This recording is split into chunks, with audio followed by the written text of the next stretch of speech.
사랑하는 성도 여러분, 평안하십니까? 네. 어제 바울은 에서와 야곱 이야기를 통해서 구원이 어떤 조건이나 핏줄이 아니라 하나님의 절대적인 선택에 있다라고 이야기했습니다. 열심히 신앙생활한다고 구원받고 또 내가 농땡이 쳤다고 해서 구원받지 못하는 게 아니라 하나님의 선택에 의해서 달려있다, 우리가 살펴봤죠. 자, 이 말을 들으면 인간의 머리에서는 즉각적으로 이 반발이 튀어나옵니다. 그래서 14절에 이야기하는 거예요. 그런즉 우리가 무슨 말을 하리요? 하나님께 불의가 있느냐? 쉽게 말하면 이겁니다. 누구는 택하고 누구는 안 택하신다니 하나님 너무 불공평한 거 아닙니까? 자, 우리의 행위에 따라 구원받는 게 아니라 하나님의 선택에 따라 달라있다. 그러니까 선택받은 자는 기쁠지 모르지만 선택 못 받은 자는 뭐예요? 하나님 너무하신 거 아닙니까? 왜 우리를 선택하지 않으십니까? 이렇게 얘기할 수 있어요, 없어요? 할 수 있잖아요. 이거는 누구나 던질 수 있는 질문입니다. 왜 어떤 사람은 복음을 듣고 바로 믿는데 어떤 사람은 평생 들어도 안 믿을까? 이 하나님 너무 불공평하십니다.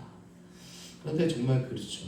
어떤 사람은 진짜 이 사람은 예수 안 믿고 자기 마음대로 막 사는데 죽기 전에 어떻게 보면 그것도 예수님을 잘 받아들여요. 자기가 언제 죽을지 모르지만 그 사람이 다 받아들이고 나서 천국 가는 분도 있어요. 그런 어떻게 보면 정말 이런 말을 해도 될지 모르겠지만 운을 잡은 사람도 있고, 또 어떤 분은요 신앙생활 잘해서 교회에서 신앙생활 잘하고 있다가 마지막에 이거 보니까 내가 신앙생활을 보니까 예수 없어. 그리고 그냥 다 세상으로 빠졌는데 결국은 어떻게 해요? 그 뒤로 죽음이라는 걸 겪는 사람도 있잖아요. 그렇게 볼 때 이거는 하나님의 선택 아니고는 말할 수 없다, 이렇게 이야기를 합니다. 자, 그렇다면 어떻게 어떤 사람은 선택하고 어떤 사람은 선택하지 않고 선택받지 않은 사람들은 불공평하다 여길 수 있는 거죠. 그때 바울이 단호하게 대답합니다. 그럴 수 없느니라. 우리가 단단히 오해하고 있는 두 가지를 바울이 이야기해주고 있는데요. 첫 번째 오해는 우리는 긍휼이 뭔지 모르고 있다는 겁니다. 15절에서 모세에게 하신 하나님의 말씀을 오늘 바울이 인용하는데요.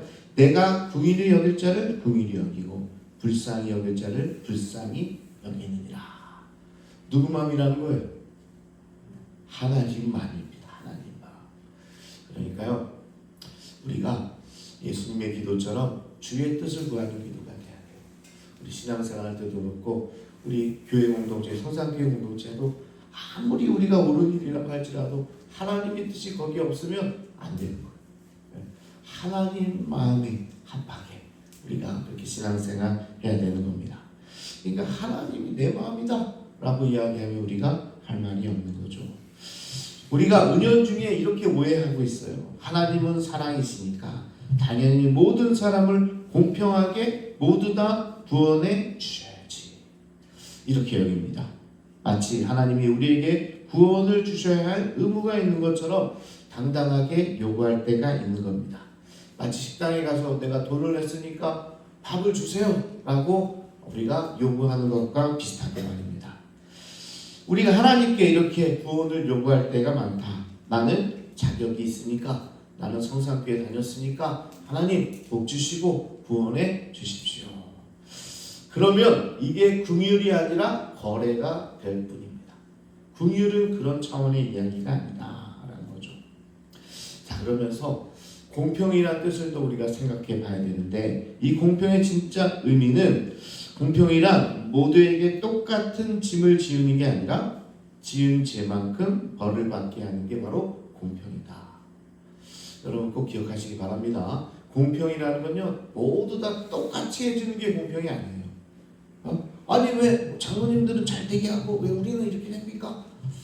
어떤 분은 왜 저 권사님은 잘 되고 왜 우리 그렇습니까? 이건 하나님의 마음에 맞게 합당하게 그렇게 만들어준 게 공평이지, 모두 다 똑같이 구원받고 모두 다 똑같이 어떻게 해주고 이게 공평이 아니라는 사실이에요. 원래는 하나님을 반역하고 우상을 숭배한 인류는 한 명도 예외 없이 모두 지옥에 가게 되어 있습니다. 그게 공평입니다. 무슨 말인지 이해되시죠? 모두가 죽어야 하고 지옥에 가야 되는 것이 원래는 공평인 거예요. 그런데 그 가운데 하나님께서 우리에게 긍휼을 베풀어 주셔서 죽을 자 중에서 몇 명은 하나님의 은혜로 구원받게 해 주시는 겁니다. 우리가 로마서를 시작하자마자 1장부터 3장까지 의인은 하나도 없다 이렇게 이야기했던 것처럼 모두 다 죽을 수밖에 없는 죄인인데 그 중에서 몇 명을 구원해 주시는 게 긍휼이지 하나님이 공평하지 않다고 이야기할 수 없는 거죠. 자, 여러분 한번 생각해 보세요. 사형 선고를 받은 죄수 10명이 있다고 합시다. 그가 무도한 죄를 지어서 10명이 사형 선고를 받았는데 그 중에 3명을 판사가 어떻게 보면 사형에서 무기징역으로 긍휼을 베풀어 주셨어요. 3명. 자, 그럴 수 있잖아요. 감형이라는 게 있죠. 감형을 해줬어요. 그랬더니 7명의 사형수가 판사에게 따지기 시작합니다. 이 판사가 공평하지 않습니다. 어떻게 쟤네 3명만 어떻게 구원해 줍니까? 우리 7명을 왜 계속 사형수로 남아두십니까? 이 잘못했습니다. 이렇게 이야기할 수 있습니까? 없습니까? 할 수 없는 거죠. 원래 7명은 사형수예요. 3명만 어떻게 보면 감형을 받는 거예요. 그게 긍휼이라는 겁니다. 그래서 우리가 모두 다 죽어서 지옥 가야 될 인생인데 하나님이 그래도 예수 믿고 구원받은 자들에게 긍휼을 베풀어 주셔서 우리는 이제 천국의 열쇠를 가진 자가 되었다는 거죠. 그 의미를 우리가 기억해야 됩니다. 하나님 불공평합니다. 이게 아니고 하나님 저에게 긍휼을 베풀어 주시니 감사할 따름입니다. 이렇게 고백하시기 바랍니다. 두 번째 오해하는 게 뭐냐면 우리의 주제를 모르고 있는 거죠. 바울이 20절 21절에 비유 하나를 꺼내는데 이 사람아 내가 누구에게 감히 하나님께 반문하느냐 지음받은 물건이 지은 자에게 어찌 나를 이같이 만들었느냐라고 따지겠냐 라는 거죠. 이 말씀을 요즘 같은 시대에 좀 거북하게 들릴 수도 있을지 모릅니다. 하나님이 마음대로 귀한 그릇도 만들고 천한 그릇도 만들었다. 야 그러면 인간이 무슨 꼭두각시냐? 어떤 사람은 태어날 때부터 귀한 그릇이고 어떤 사람은 쓸모없는 그릇이고 천한 그릇이라면 이미 다 운명이 정해진 게 아니냐? 이렇게 이야기할 수 있는데요. 그건 우리 입장에서 하는 얘기고 원래는요. 토기장인은 그날의 컨디션에 따라서 자기 마음대로 지능일겨 어떤 것은 귀히 쓰이는 그릇으로 어떤 것은 잘 쓰이지 않는 것으로 어떤 것은 정말 많이 쓰임받는 그릇으로 자기 마음대로 만드는 겁니다. 그릇이 어떻게 만든 사람에게 뭐라 할 수 없는 거예요. 하나님께서 여러분의 모양대로 만들어 주셨어요. 근데 나는 보니까 저 대통령보다 좀 못한 것 같아. 하나님 어떻게 나는 이렇게 만들 수 있습니까? 이렇게 이야기한다면 이게 참 이상한 것이죠. 하나님의 마음대로 토기장이 원하는 대로 그렇게 만들었기 때문에 우리는 어찌 할 수가 없고 우리도 어떻게 말할 수가 없는 겁니다. 자, 그래서 하나님은요 당신의 뜻에 따라 누구를 긍휼히 여기시고 누구를 버려두실지를 스스로 결정하신다. 진흙이 토기장이의 결정에 항의할 수 없듯이 인간이 하나님의 결정에도 누구도 관여할 수 없다. 그것을 오늘 바울이 이야기하는 겁니다. 왜 이런 이야기를 합니까? 지금 유대인들이 지금 바울에게 따지니까 그런 거죠.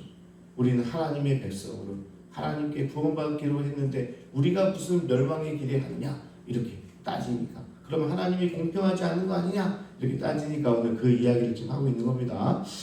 자, 끝으로 오늘 본문의 가장 큰 결론이 22절 23절이 나오는데 여기에 멸망받는 진노의 그릇과 구원받은 긍휼의 그릇이 등장합니다.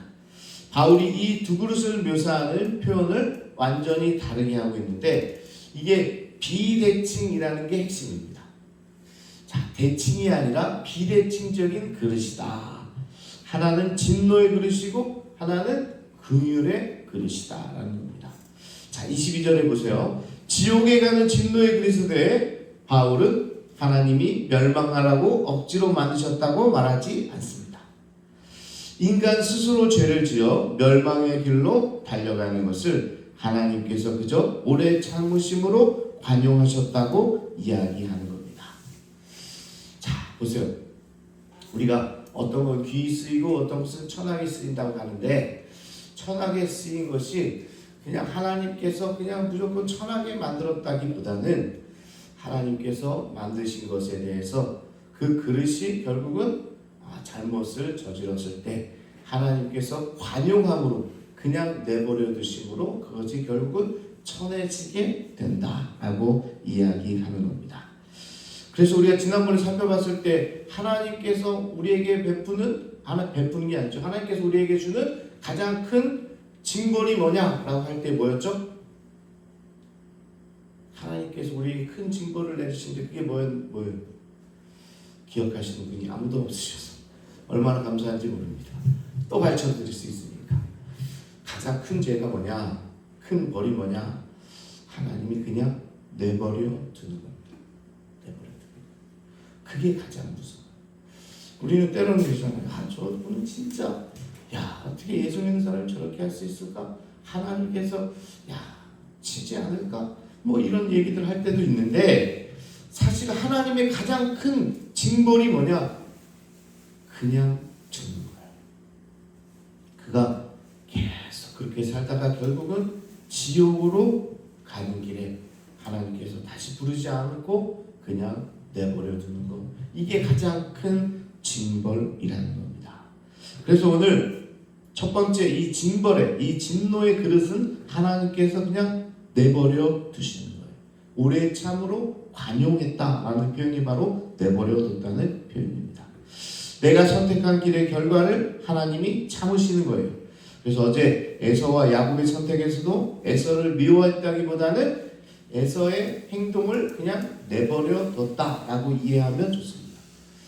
이해되시죠? 야곱은 사랑하고 에서는 미워했다, 이렇게 우리 어제 살펴봤는데, 사실 하나님이 누구를 미워하는 게 아니라 에서의 하는 일에 그냥 내버려 두니까 그는 약속의 민족이 될 수 없었다는 거죠.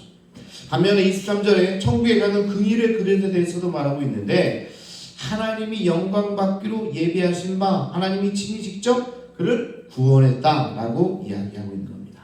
자, 그러면 이 긍휼의 그릇은 뭐냐? 그가 뭔가 잘해가지고 받는 긍휼이냐, 그게 아니라 하나님의 개입입니다. 개입. 자, 이제 이해가 되시죠? 이 긍휼과 진노의 그릇의 구분점은, 하나는 하나님이 그냥 내버려 두는 거고, 하나님은 다른 한편은 하나님이 직접 가서 그 사람을 꺼내어주고 구원해 주신다는, 아무 쓸모없던 야곱을 선택하신 것처럼 우리를 구원해 주신다, 이 이야기를 하고 있는 거예요. 근데 이 핵심이 비대칭으로 돼 있어요. 그러니까 세상 사람들은 불공평하다고 이야기합니다. 구원해 주셔야지, 다 구원해 주셔야지, 왜 어떤 사람은 내버려 두십니까? 이렇게 이야기하는데, 그거를 따질 게 없다. 하나님은 원래 이 비대칭적으로 우리 인간에게 대할 것이라고 그가 마음먹었다. 그러니까 토기장이에게 그릇이 왜 그렇게 하십니까? 왜 그렇게 만드십니까? 라고 이야기할 수 없다. 하지만 우리가 그걸 알 수 있겠네요. 저분 보면 하나님이 그냥 두고 계시구나. 또 저분 보면 정말 호랑방탕하게 살았지만 그래도 그 인생을 포기하지 않으시고 하나님이 마지막에는 정말 그를 그냥 목덜미를 잡아서 끌어오셨구나. 그거는 우리가 보면서 알 수 있는 거죠. 그래서 누군가 멸망당한다면 그것은 하나님의 책임이 아니라 100% 누구 책임이에요? 그 사람 책임이라는 거예요. 왜? 고집 부리면서 그걸로 갔기 때문에 하나님은 그저 내버려 둔 거죠. 또 누군가가 은혜를 받고 구원을 받았다면 그 사람이 잘해서 그런 겁니까? 그것도 아니라는 거예요. 하나님께서 그 사람의 목덜미를 잡아서 끌어왔기 때문에 구원받은 겁니다. 그러니까 구원받았다고 누구도 자랑치 못하는 겁니다. 구원받지 못했다고 누구도 하나님께 불평할 수 없는 거예요. 하나님의 잘못이 아무것도 없기 때문에 그런 겁니다. 그래서 하나님은 원래부터 이 비대칭적으로 이 누구를 구원할지, 누구에게 긍휼을 베풀지를 하나님께서 정하셨다라는 겁니다. 이런 부분에서 이제 예정론도 나오는 거예요. 칼빈의 예정론도 하나님께서 누군가는 선택하셨고 누군가는 선택하지 않았다. 이게 하나님이 창세전부터 됐다. 그러니까 우리 같은 웨슬리안 사람들은 야 그게 말이 안 된다 이렇게 논쟁을 벌이기도 하는데 다른 게 아니라 이게 하나님께서 누군가는 목덜미를 잡아서 끌어왔지만 누군가는 그 고집을 그냥 내버려 두신 거죠. 어떻게 보면 바로 같은 사람, 가룟 유다와 같은 사람, 이 사람들이 끝까지 잘못한 이유는 뭐예요? 바로도 사실은 어떻게 보면 이 바로를 쳐가지고 야 너 모세한테 도와줘. 그리고 넌 하나님께 쓰임받은 사람이 돼. 목덜미를 잡았으면 바로가 어떻게 됐겠어요? 그가 구원받은 사람이 될 수 있었죠. 그러나 그냥 어떻게 보면 성경은 뭐라고 표현했냐면 바로의 마음을 완악하게 하셨다. 이렇게 표현하고 있어요. 그러면 마치 모든 게 하나님 잘못 같잖아요. 하나님이 완악하게 만들어 놓고 바로가 완악하게 구니까 그를 지옥에 보낸다? 그럼 누가 잘못한 거예요?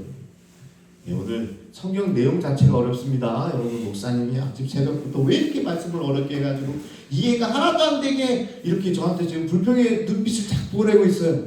이 새벽에 왜 이러십니까? 말씀 자체가 그런 거니까.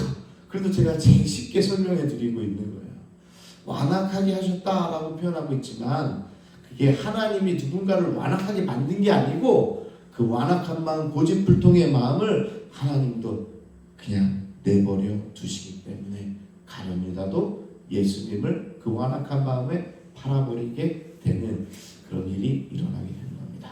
그래서 우리가 오해하지 말 것은 하나님께서 처음부터 누구를 완악하게 누구를 은혜롭게 이렇게 만드는 게 아니라 지옥에 가는 사람들은 결국 이 완악한 마음을 내려놓지 못하고 끝까지 고집부리니까 결국 가게 되는 거고 어떤 사람들은 하나님이 은혜로 붙들어 주실 때 그래도 끌려가게 되니까 그래도 하나님을 받아들이게 되니까 은혜의 구원의 자리에 오게 된다. 이 이야기를 지금 바울이 아주 어렵게 하고 있습니다. 한 이야기를 하고 이제 마치겠는데요. 일본에서 전통 도자기를 빚는 한 도예가의 이야기인데요. 이 도예가에게는 제자 한 명이 있었습니다. 제자가 만든 그릇이 가마에서 나왔는데 크게 금이 가고 말았습니다. 그래서 제자는 실망하여서 그 그릇을 깨트려 버리려고 했죠. 그런데 스승이 그 그릇을 가만히 들여다보더니 이렇게 말합니다. 버리지 마라. 내가 이곳으로 다시 만들겠다. 스승은 그 금강 자리에 금칠을 해서 이음새를 메웁니다. 이게 바로 일본의 전통 기법인 킨스키라는 거죠. 제가 한번 이야기한 적도 있습니다. 깨진 도자기의 금강 부분을 금으로 이어 붙여가지고 놀라운 것은 금칠로 이어 붙인 그 그릇이 깨지기 전보다 더 아름다워지는 겁니다. 그릇이 깨졌는데 깨진 금강 곳에 이제 금을 이렇게 다 바르니까 뭐처럼 보여요? 거기에 빛이 통과하는 것처럼 보이는 거예요. 여러분 한 번도 못 보셨군요. 뭐 나중에 킨스키라는 것을 한번 보시면 오히려 이게 더 예술 작품으로 보이게 되는 거죠. 제자가 물었습니다. 왜 이 깨진 그릇을 버리지 않으십니까? 스승이 미소를 지으면서 답하는 거죠. 이 그릇의 가치는 깨지지 않는 데 있는 게 아니라 내가 다시 붙이는 데 있다. 이 금빛의 흔적이 이 그릇의 역사이자 이 그릇이 내 손을 거쳤다는 증거가 될 것이다. 여러분 우리가 바로 그 금강 그릇이라는 거예요. 우리의 죄로 깨지고 교만으로 금이 가고 욕심으로 삐뚤어진 지득입니다. 마치 쓰레기통에 버려져야 될 그런 존재예요. 그러나 통의장이 되신 하나님께서 우리를 들어 올리시며 말씀하고 계시는 거예요. 내가 너를 버리지 않겠다. 내가 이걸로 다시 만들겠다. 자, 버린 그릇은 어떻게 돼요? 여기서 다시 아까로 돌아가면 버린 그릇은 이제 하나님께 뭐라고 할 수 있어요? 토기장에게 버리게 할 수 있어요? 네? 그럴 수 없다는 거예요. 버려진 그릇은 그냥 버려지는 거예요. 그러나 몇 가지 그릇은 그럼에도 불구하고 깨졌지만 금이 갔지만 다시 하나님이 금빛을 십자가의 보혈로 다시 붙여가지고 하나님의 위대한 작품으로 만들어내신다는 거예요. 그게 누구예요? 우리라는 사실입니다. 우리라는 사실. 아무도 감격을 안 하시네요. 우리라는 사실이에요. 우리가요 욕심으로, 교만으로, 욕정으로 다 깨져 있는 거예요. 그래서 하나님이 내버려도 우리는 아무 말할 수 없는 존재예요. 그런데 깨진 그릇 말고 우리를 다시 붙들어서 거기 십자가의 보혈로 금빛으로 다시 치료주셔가지고 하나님의 흔적이 남는 귀한 그릇으로 재탄생시켜 주셨다는 겁니다. 그러니까 우리가 해야 될 말은 다른 말이 아니라 하나님에 대한 감사와 그런 고백이 우리 가운데 있어야 된다는 사실입니다. 혹시 지금 인생을 살면서 너무 나는 깨져서 쓸모가 없다고 생각하는 분 계십니까? 이미 너무 금이 가서 돌이킬 수 없다고 느끼시는 분들, 토기장이가 말씀하십니다. 우리 하나님이 이야기하십니다. 버리지 않겠다. 내가 너를 다시 만들겠다. 하나님이 여러분을 쓰레기통에 버리지 않습니다. 망가진 진흙을 꾹꾹 뭉쳐서 피를 발라 붙이시고 세상에 하나뿐인 은혜의 작품으로 지금 빚어감을 여러분 믿으시기 바랍니다. 자, 우리가 그런 은혜를 받은 자로서 오늘 함께 기도하겠습니다. 혹시 만약에 상처로 인해서, 만약에 아픔으로 인해서 힘들어하시는 분이 있다면 하나님께서 나를 지금 큰 빛으로 다시 붙여주시고 다시 새로운 작품으로 만들어 주신다는 사실을 기억하시기 바랍니다. 나는 이 은혜를 받은 작품이요 사랑이라는 사실을 기억하고 오늘도 다시 하나님께 감사하며 은혜를 고백하면서 하루하루 승리하기를 원합니다. 그런 마음으로 이 시간 주여 부르시고 함께 기도하겠습니다. 주여